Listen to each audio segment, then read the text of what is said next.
नमस्कार मित्रों, आज ममता बनर्जी के हम हार के कारणों के बारे में बताने वाले हैं।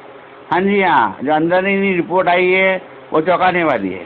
ममता बनर्जी मंत्रमुग्ध होकर अपने ही चुनाव प्रचार में व्यस्त रही।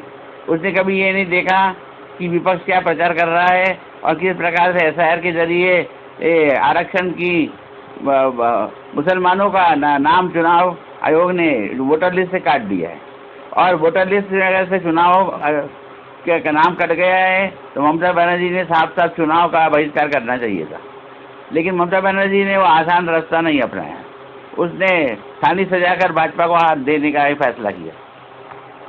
ये बेवकूफ़ियाँ ममता बनर्जी के द्वारा की गई, जिसकी वजह से आज पूरी पार्टी हार का सामना कर रही है। पहले ही ममता बनर्जी सत्ता में बड़े मुश्किल से बनी हुई थी। पिछली बार के विधानसभा चुनाव के दौरान ममता बनर्जी ये अपने सीट से हार गई थी। इस प्रकार से जनता ने उन्हें बता दिया था कि हम आपको मुख्यमंत्री के पद पे आसीन नहीं करना चाहते।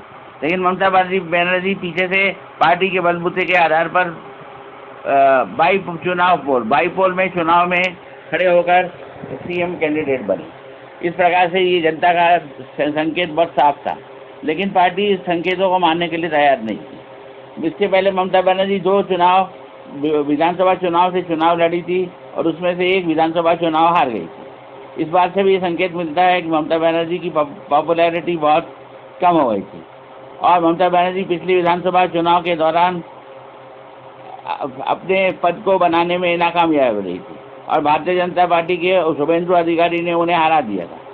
ये बात उसी बात तय हो गई थी कि जनता परिवर्तन चाह रही है, लेकिन ममता बनर्जी की पार्टी को बहुमत हासिल हो गया था। इसलिए उसने पीछे के दरवाजे से बाईपोल में अपनी लिए सीट सुरक्षित कर दी और फिर से दोबारा मुख्यमंत्री बन गई। जनता जनार्दन लंबे समय से ममता बनर्जी को पिंड छुड़ाने के लिए इंतजार कर रही थी, लेकिन उसको मौका नहीं मिल पा रहा था, क्योंकि बीजेपी इतनी ताकतवर नहीं थी कि उसके जनता के द्वारा वोट देने पर वो सरकार बना सके। क्योंकि बंगाली अस्मिता के नाम पर ममता बनर्जी लोगों को उल्लू बनाया करती थी और उनके वोट अपनी तरफ ले ली थी और मोदी को बाहरी और विदेशी बताकर अपने वोट बचा लिया करती। लेकिन ये ज़्यादा समय तक काम नहीं आया। एक दिन लोगों ने फैसला कर लिया कि बीजेपी बाहर की पार्टी हो सकती है और मोदी और अमित शाह गुजरात के हो सकते हैं, लेकिन हमने पार्टी को सत्ता में लाना है। ये फैसला कर लेने के बाद ममता बनर्जी का सत्ता में रहना मुश्किल हो गया।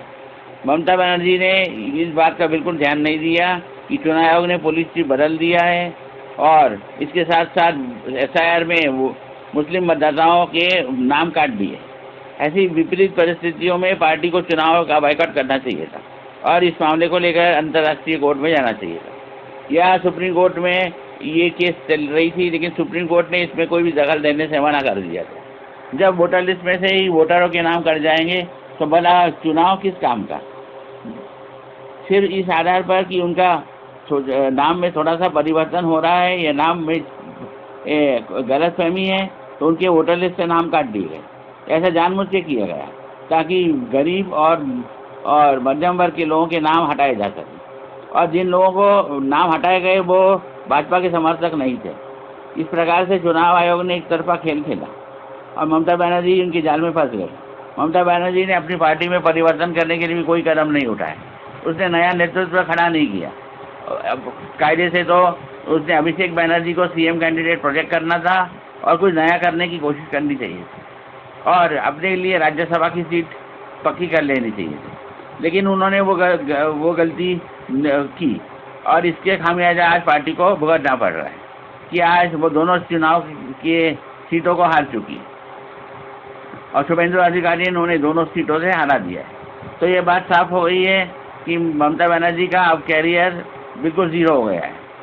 अब दोबारा से एक सीट के शुभेंदु अधिकारी ने छोड़ी है, उसको ममता बनर्जी हासिल नहीं कर पाएगी, क्योंकि ये इतना आसान नहीं होगा, क्योंकि राज्य सरकार में बीजेपी बैठी हुई है और केंद्र सरकार में भी बीजेपी बैठी हुई है। तो आप समझ सकते हैं कि ममता बनर्जी ने किस प्रकार की गलतियाँ की और इंडी गठबंधन के साथ अपने आप को जोड़ के रखा और इसी चक्कर में वो अब चुनाव हार गई। वो अपने विधानसभा चुनाव पर फोकस नहीं कर पाई और मोदी के द्वारा उठाए गए कदमों को और भारतीय जनता पार्टी के कारगुजारियों को नज़रअंदाज करते रहे और अपने मंत्रमुग्ध होकर अपने ही प्रचार में व्यस्त रहे।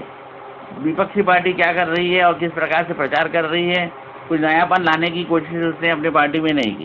कायदे से तो अभिषेक बनर्जी को सीएम कैंडिडेट घोषित करना था और कुछ नया करने की कोशिश करनी चाहिए थी और जनता को नए वादे देने थे और जिससे जनता के अंदर एक पकड़ मजबूत बनी रहती। जनता लंबे समय से परिवर्तन चाह रही थी।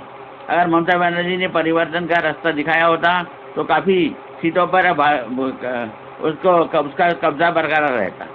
मेरे चैनल को आप लाइक करें और सब्सक्राइब करें, क्योंकि इसी प्रकार की गलतियाँ कि अरविंद केजरीवाल ने तीसरी बार चुनाव के दौरान दिल्ली में की थी और अपने लिए कुछ नया नहीं सोचा था। अगर अरविंद केजरीवाल की गलतियाँ जो उन्होंने की थी वही ममता बनर्जी ने दोहरा दी और आप समझ गए होंगे कि किस प्रकार से जनता परिवर्तन करने के लिए इंतज़ार में हमेशा खड़ी रहती है। उसे बताना नहीं पड़ता, जिस वक्त मौका मिलता है तो वो फ़ौरन अपने मत वोट देकर बदल देती है। तो इसीलिए ये राजनीतिक दलों को हमेशा चुनाव प्रचार के दौरान ये देखना